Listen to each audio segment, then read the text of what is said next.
Los secretos oscuros de Catemaco, el despertar, parte 2. El tiempo pasa de manera diferente en Catemaco desde aquella fatídica noche.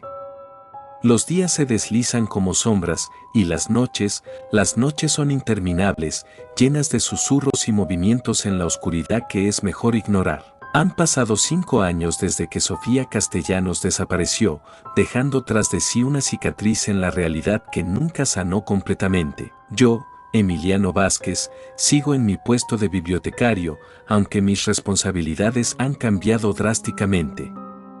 La biblioteca se ha convertido en un bastión de conocimiento oculto, un refugio donde los secretos más oscuros de Catemaco se guardan bajo llave y sello. Los estantes que antes albergaban novelas ligeras y libros de historia local ahora están repletos de grimorios antiguos y diarios de brujos de siglos pasados. El pueblo ha cambiado, aunque para el ojo inexperto todo podría parecer normal. Los turistas siguen llegando, atraídos por la promesa de lo sobrenatural, sin saber que ahora caminan por el filo de una navaja entre dos mundos. Los lugareños han aprendido a vivir con la nueva normalidad, a ignorar las sombras que se mueven con voluntad propia y los ocasionales destellos de realidades superpuestas que parpadean en el rabillo del ojo. Fue en una noche particularmente oscura, cuando la luna nueva ocultaba su rostro y las estrellas parecían haber abandonado el cielo, que todo cambió nuevamente. El viejo Tomás, un pescador que había pasado más noches en la laguna que en tierra firme, llegó corriendo a la plaza central, sus ojos desorbitados por el terror y su voz quebrada por el pánico. «La he visto», gritaba, aferrándose a cualquiera que se acercara lo suficiente. «Ha vuelto». Estaba allí, en la orilla de la isla de los monos, de pie en el agua como si fuera tierra firme. «Es ella, la muchacha que desapareció». La noticia se extendió como fuego en la selva.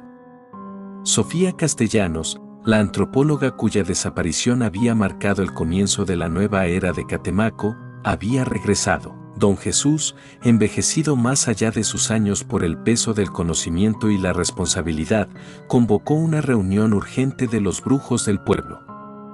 Me pidieron que asistiera, mi conocimiento de los libros y registros considerado valioso en estos tiempos inciertos. Nos reunimos en la Cueva del Diablo, ese antiguo lugar de poder que ahora pulsaba con energías que ninguno de nosotros comprendía completamente.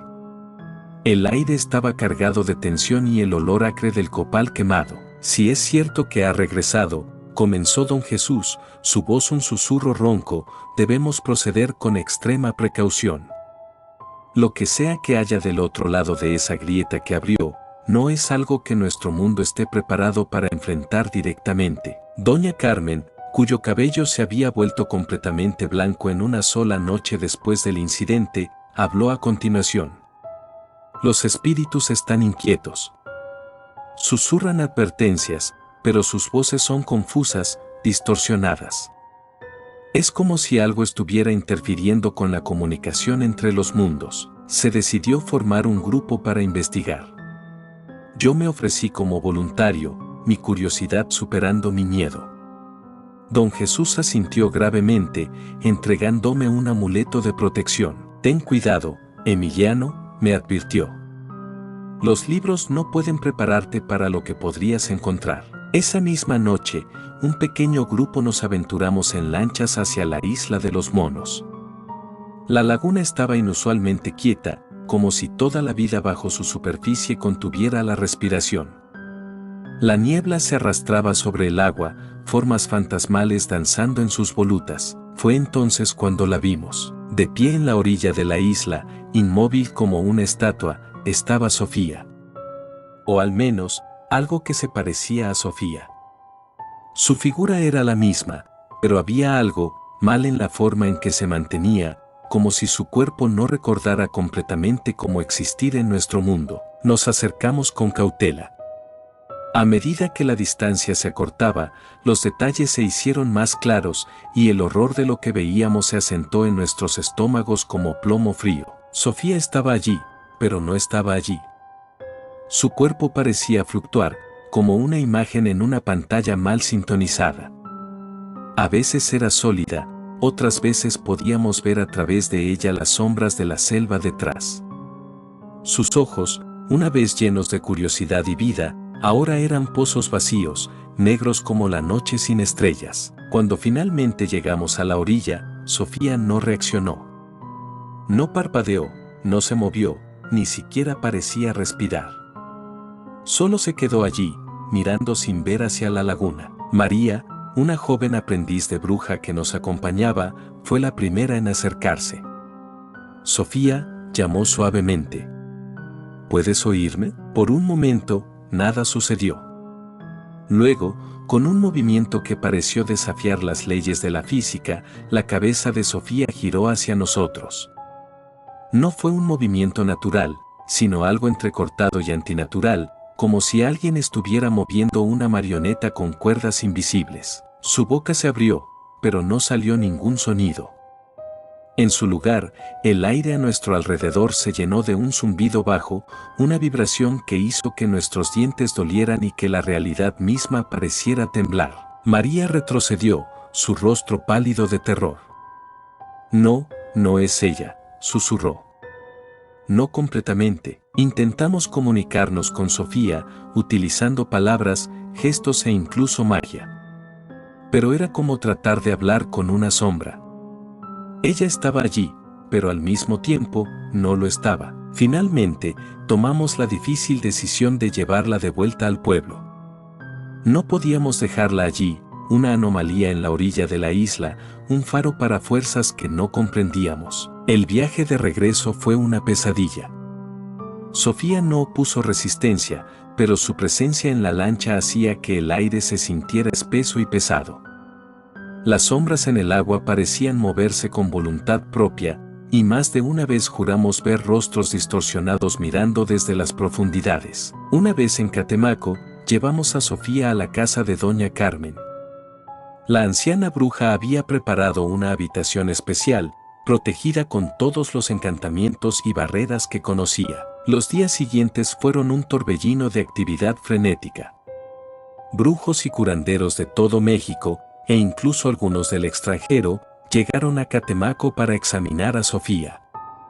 Cada uno tenía una teoría diferente, pero nadie podía explicar completamente lo que le había sucedido. Mientras tanto, eventos extraños comenzaron a multiplicarse en el pueblo. Los relojes dejaron de funcionar correctamente, a veces corriendo hacia atrás o marcando horas que no existían.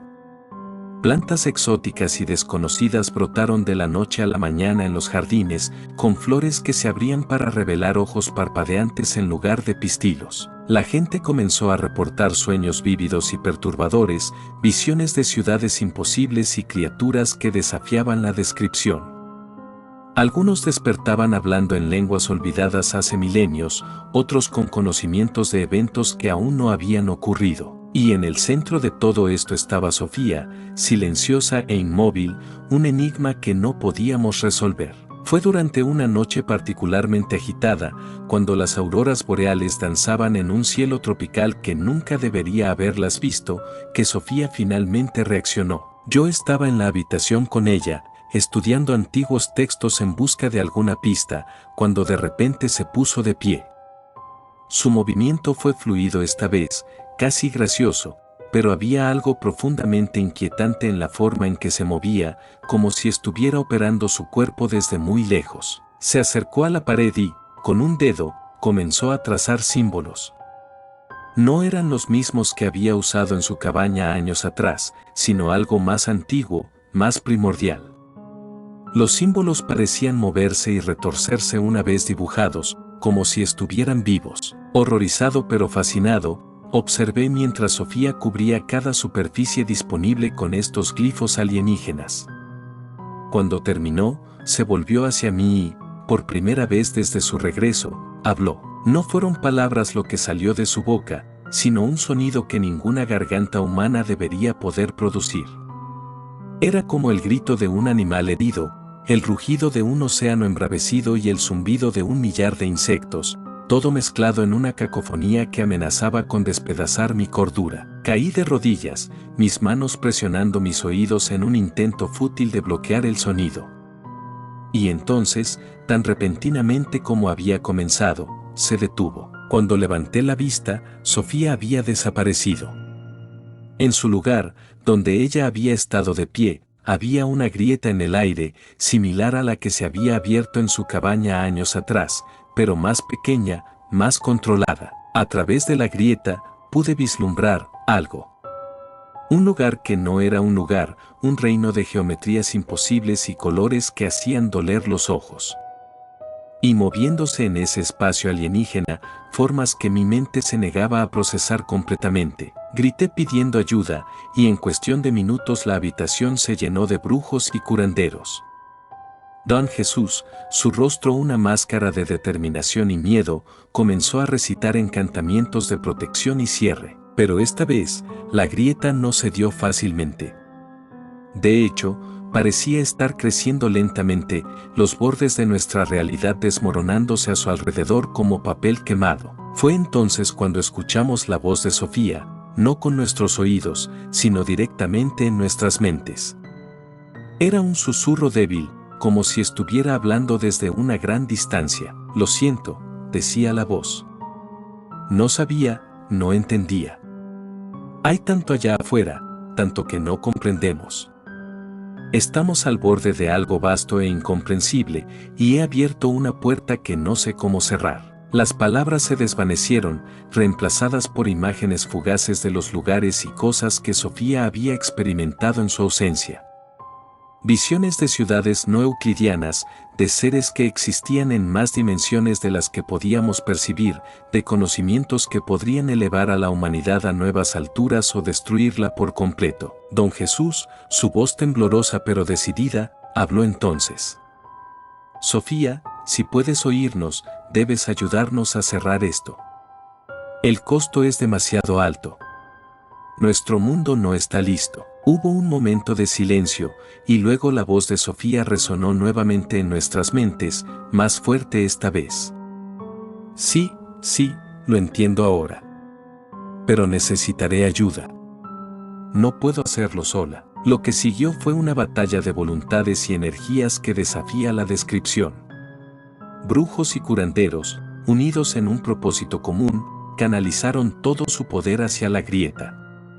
Sofía, o lo que quedaba de ella, guió nuestros esfuerzos desde el otro lado. El aire se llenó de luz y sonido, la realidad misma parecía doblarse y retorcerse alrededor de nosotros.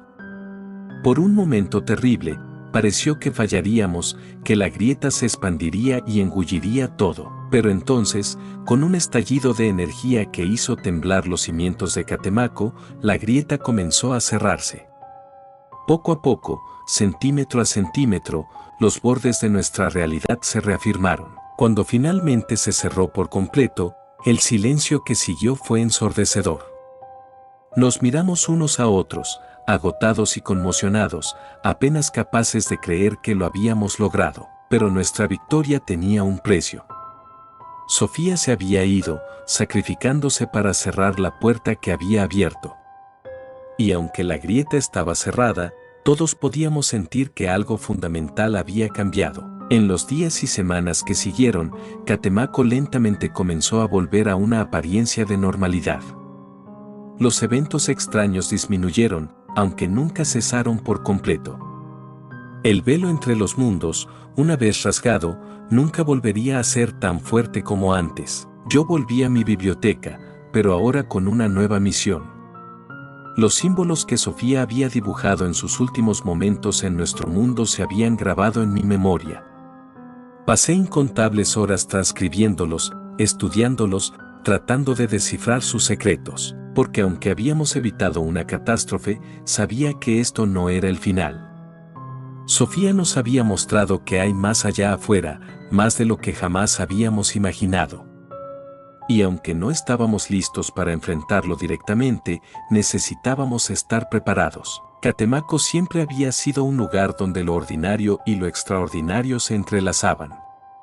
Ahora, nos encontrábamos en la vanguardia de algo mucho más grande, guardianes de una frontera que la mayoría del mundo ni siquiera sabía que existía. Y así, mientras el sol se pone sobre la laguna y las sombras se alargan, me siento en mi escritorio, rodeado de libros antiguos y nuevos misterios. Para más historias como esta, no olvides dar me gusta, suscribirte y activar la campanita para que te notifique cada que suba video nuevo. Y gracias por tu apoyo.